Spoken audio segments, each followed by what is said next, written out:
All right, so I wanted to share a final example of a hybrid approach to the resume. So it's a bit of a combination of the chronological resume as well as the functional ones that we've seen.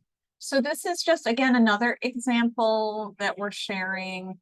And now that I'm looking at it, I see that they're missing contact information under this example, but hopefully you get the gist. Normally would start with the person's name and then the contact information would follow. Interestingly, they do have their professional section. They called it a professional objective, which, nowadays they really call it professional profile, professional summary, career, whatever we had mentioned in the previous videos.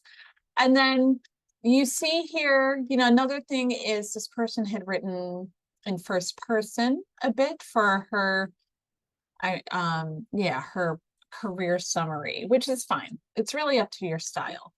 But the meat of this format is that it combines both the chronological as well as the functional expertise. So here's a good example of that. Under professional experience, this person went right into it and is sharing the name of the organization.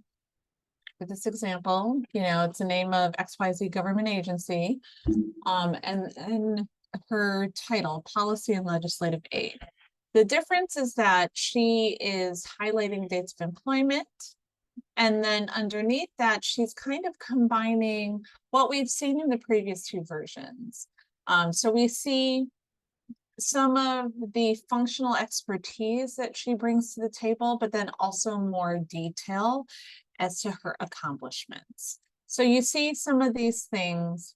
This isn't quite an exact match, but she puts a bullet here saying she's providing consultation regarding operation and meeting facilitation, but the other things that show the real expertise is around organizing, is around project and event management, and then communications and operations.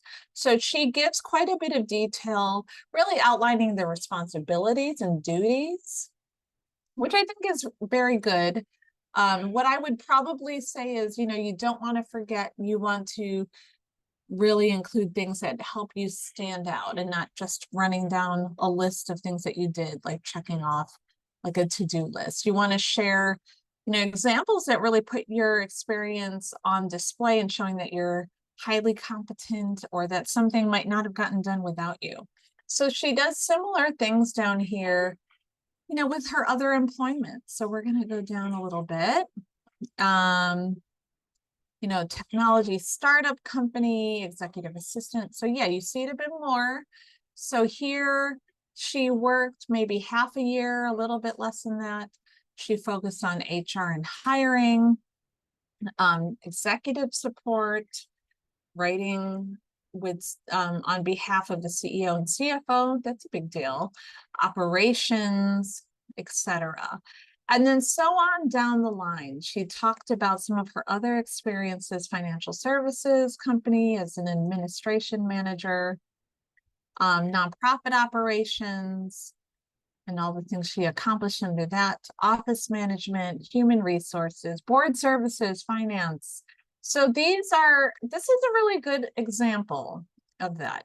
Does it work for you? It might. I would say that this helped. It can help clarify this person's background a bit. But I would say too, it's just another way to characterize your information. It may be helpful, it may not be. Okay, that's not really helpful, Mary.